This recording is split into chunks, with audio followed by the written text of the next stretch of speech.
بسم اللہ الرحمن الرحیم۔ یہ واقعی بہت صدمے تھے جن سے محمد صلی اللہ علیہ وآلہ وسلم دوچار ہوئے۔ سردار نے افسوس بھرے لہجے میں کہا، خیال تھا کہ ان عظیم صدموں سے دوچار خاندان بنو ہاشم کے لیے سرداران مکہ کے دل نرم پڑ گئے ہوں گے، لیکن ایسا نہ ہو سکا، بلکہ اس کا الٹا اثر یہ ہوا کہ ابو طالب کے بعد سرداران مکہ زیادہ نڈر اور بے خوف ہو گئے۔ سردار ابو طالب سے تو ڈرتے تھے، لیکن اب ان کا ڈر بالکل ختم ہو گیا تھا۔ اب ان ظالموں کا ہاتھ روکنے والا کوئی بھی نہیں تھا۔ رحمت دو جہاں صلی اللہ علیہ وآلہ وسلم نے جب دیکھا کہ مکہ شہر میں سرداران مکہ کی بھرپور مخالفت کی وجہ سے اللہ کا پیغام پھیلانے میں مشکل آ رہی ہے، تو انہوں نے ارد گرد بستیوں میں جا کر اللہ کا پیغام پھیلانے کا پروگرام بنایا۔ اس پروگرام کے تحت آپ صلی اللہ علیہ وآلہ وسلم سب سے پہلے طائف جانے کا فیصلہ کیا۔ رحمت دو جہاں صلی اللہ علیہ وآلہ وسلم اپنے خادم زید بن حارثہ رضی اللہ عنہ کو ساتھ لے کر طائف روانہ ہوئے۔ یہ شہر مکہ سے جنوب مغرب کے جانب تقریباً 60 میل کے فاصلے پر واقع ہے۔ اچھی زمین اور اچھے موسم کی وجہ سے یہ علاقہ بہت سرسبز و شاداب تھا۔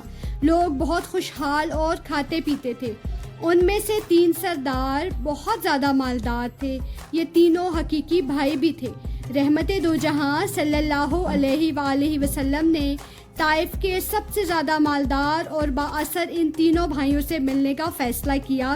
عبداللہ نے بتایا، مکہ شہر سے آنے والے معزز خاندان کے ایک معزز فرد ہونے کی وجہ سے ان سرداروں نے محمد صلی اللہ علیہ وآلہ وسلم سے بہت اچھا سلوک کیا ہوگا۔ راکو نے خیال ظاہر کیا۔ جب رحمت دو جہاں صلی اللہ علیہ وآلہ وسلم ان سرداروں سے ملنے کے لیے ان کے ہاں پہنچے اور انہیں بتایا کہ میں اللہ کا رسول ہوں اور تمہیں اللہ کا پیغام سنانے آیا ہوں، تو تینوں نے آپ صلی اللہ علیہ وآلہ وسلم کا مذاق اڑایا۔ ان میں سے ایک بولا، کیا اللہ کو رسول بنانے کے لیے تمہارے علاوہ کوئی اور نہیں ملا؟ دوسرے نے کہا، اگر اللہ نے تمہیں اپنا رسول بنایا ہے تو اسے چاہیے کہ وہ کعبے کا پردہ پھاڑ ڈالے۔ تیسرے نے کہا، میں تم سے بالکل بات نہیں کروں گا۔ اگر تم واقعی اللہ کے رسول ہو اور تمہاری بات کو رد کرنا میرے لیے انتہائی خطرناک ہے، اگر تم اللہ کے بارے میں جھوٹ کہا تو پھر جھوٹے آدمی سے بات کرنا کسی بھی طرح مناسب نہیں۔ رحمت دو جہاں صلی اللہ علیہ وآلہ وسلم نے 10 دن طائف میں قیام کیا۔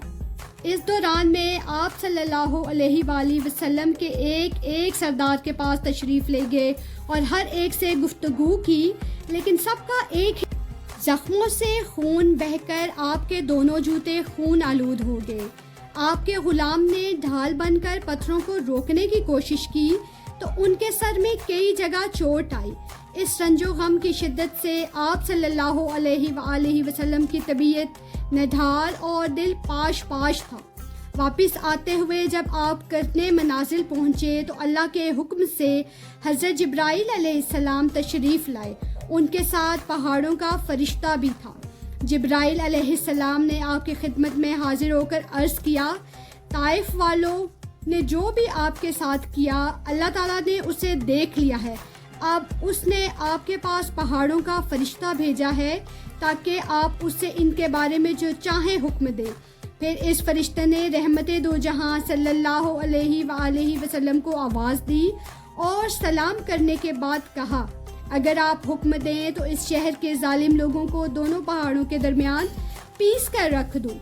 رحمت دو جہاں صلی اللہ علیہ وآلہ وسلم نے فرشتے کی بات سن کر فرمایا، نہیں، میں ایسا کلمہ نہیں کہوں گا۔ مجھے امید ہے کہ ان کی اولاد میں سے ایسے لوگ ضرور پیدا ہوں گے جو صرف ایک اللہ کی عبادت کریں گے اور اس کے ساتھ کسی کو شریک نہیں ٹھہرائیں گے۔ کتنے حوصلے اور صبر و استقامت کی بات ہے۔ مجھ جیسا آدمی ہوتا تو پہاڑوں کے فرشتوں کو حکم دیتا کہ ان برے اور سنگ دل لوگوں کو دونوں پہاڑوں کے درمیان پیس کر رکھ دو، سردار نے کہا۔ رحمت دو جہاں صلی اللہ علیہ وآلہ وسلم محض نام کے رحمت دو جہاں نہیں تھے۔ ان کا ہر قول اور ہر فعل ہر حال میں رحمت و شفقت سے بھرپور ہوتا تھا۔ مکے کے راستے میں واقع وادی نخلا میں آپ صلی اللہ علیہ وآلہ وسلم چند دن کے لیے ٹھہر گئے۔ اس دوران میں اللہ تعالیٰ نے آپ کے پاس درجنوں کی ایک جماعت بھیجی، جنوں کی ایک جماعت بھیجی، جس سے قرآن مجید کی تلاوت سن کر اسلام قبول کر لیا۔ اللہ تعالیٰ نے وحی کے ذریعے سے آپ صلی اللہ علیہ وآلہ وسلم کو اس واقعے کی اطلاع دی اور آپ کی دعوت کی کامیابی کی بشارتیں آپ کو سنائیں، اور اس بات کی وضاحت بھی کی کہ کائنات کی کوئی بھی طاقت اس دعوت کی کامیابی کی راہ میں حائل نہیں ہو سکتی۔ اس غیبی مدد اور ان بشارتوں کے سامنے رنج و غم اور مایوسی کے وہ سارے بادل جھٹ گئے جو طائف سے نکلتے وقت گالیاں اور پتھر کھانے کی وجہ سے آپ صلی اللہ علیہ وآلہ وسلم پر چھائے ہوئے تھے۔ چنانچہ آپ نے فوراً مکہ پلٹنے اور نئے سرے سے اسلام کی دعوت و تبلیغ کے کام میں گرم جوشی سے لگ جانے کا پختہ ارادہ کیا۔ آخر رحمت دو جہاں صلی اللہ علیہ وآلہ وسلم وہاں سے روانہ ہوئے اور مکے کے قریب پہنچ کر ہرا پہاڑ کے دامن میں ٹھہر گئے۔ پھر مکے کے مختلف سرداروں کو پیغام بھیجا کہ وہ آپ کو پناہ دیں، لیکن سب نے معذرت اختیار کر لی۔ آپ نے ایک نیک دل اور با اثر شخص معتم بن عدی کو اپنا پیغام بھجوایا کہ اگر آپ سرداران مکہ کے مقابلے میں مجھے پناہ دیں تو میں اس کے لیے آپ کا شکر گزار ہوں گا۔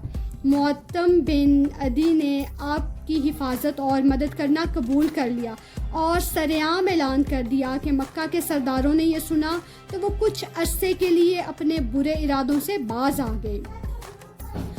معتم بن عدی کا جب انتقال ہوا تو رحمت دو جہاں صلی اللہ علیہ وآلہ وسلم نے اس کی نیکی اور بھلائی کا کھلے دل سے اعتراف کیا اور ہمیشہ اس کی نیکی یاد رکھی۔ اور عبداللہ ذرا سانس لینے کے لیے رکا تو باقو نے پوچھا پھر کیا ہوا؟ پھر یہ ہوا کہ عبداللہ نے بتانا شروع کیا، اللہ تعالیٰ اپنے محبوب اور پیارے بندے محمد صلی اللہ علیہ وآلہ وسلم اور آپ کے جان نثار ساتھیوں کو ہر لحاظ سے جانچ اور پرکھ لیا تھا۔ یہ لوگ ہر حال میں اللہ تعالیٰ کا شکر بجا لانے والے تھے۔ مشکلات و مصائب کے بعد آسانیوں کا سلسلہ شروع ہوا۔ وہ کیسے؟ ساگو نے پوچھا۔ وہ اس طرح کے، عبداللہ بتانے لگا۔ ایک رات رحمت دو جہاں صلی اللہ علیہ وآلہ وسلم خانہ کعبہ میں آرام فرما رہے تھے کہ وہ فرشتہ جس نے غار ہرا میں آپ کو سب سے پہلے اللہ تعالیٰ کا پیغام پہنچایا تھا وہ آپ کی خدمت میں حاضر ہوا۔ اس فرشتے کا نام جبرائیل تھا نا؟ کاکو نے عبداللہ کی بات مکمل ہونے سے پہلے ہی بتا دیا۔ آپ نے تو میری باتیں بڑی دلچسپی اور غور سے سنی ہیں، اس لیے جھٹ سے فرشتے کا نام بتا دیا ہے، عبداللہ نے حیرت سے کہا۔ یہ سچی کہانی اتنی دلچسپ ہے کہ اس کی ایک ایک بات ذہن نشین ہوتی جا رہی ہے، کاکو نے خوشی سے بتایا۔ جبرائیل فرشتے نے حاضر ہو کر آپ صلی اللہ علیہ وآلہ وسلم سے کہا۔ راکو نے پوچھا، جبرائیل علیہ السلام نے آپ کے پاس حاضر ہو کر آپ کا پیٹ مبارک سینے سے ناف تک چاک کیا اور آپ کے دل کو باہر نکالا، پھر اسے ایمان و حکمت سے بھرے ایک تشت سے دھو کر ایمان و حکمت سے بھر کر اس کی جگہ پر لوٹا دیا، پھر وہاں سے چل پڑے۔ سب سے پہلے جبرائیل علیہ السلام کے ساتھ بیت المقدس پہنچے، وہاں سے آپ صلی اللہ علیہ وآلہ وسلم نے مسجد اقصیٰ میں تمام انبیاء کے ساتھ نماز پڑھی۔ آپ صلی اللہ علیہ وآلہ وسلم نے نماز میں امامت کے فرائض انجام دیے۔ اس کے بعد آپ صلی اللہ علیہ وآلہ وسلم نے جبرائیل علیہ السلام کے ساتھ آسمانوں کا سفر شروع کیا۔ عبداللہ کی بات جاری تھی کہ باقو نے حیرت سے جواب دیا، آسمانوں کا سفر کس طرح ممکن ہے؟ پوری کائنات کو بنانے والی ہستی اللہ تعالیٰ کے لیے کچھ بھی مشکل نہیں ہے۔ عبداللہ نے بات جاری رکھتے ہوئے کہا، اس سفر کے لیے اللہ تعالیٰ نے خاص سواری بھجوائی تھی جسے براق کہتے ہیں۔ اس کی رفتار اتنی تیز تھی کہ یہ اپنا قدم وہاں رکھتی تھی جہاں اس کی نگاہ کی آخری حد ہوتی تھی۔ براق کے ذریعے سے آپ نے تمام آسمانوں کی سیر کی، آخر میں ایک مقام سدرۃ المنتہا آیا۔ یہاں اللہ تعالیٰ نے وحی کے ذریعے سے آپ سے بات چیت کی۔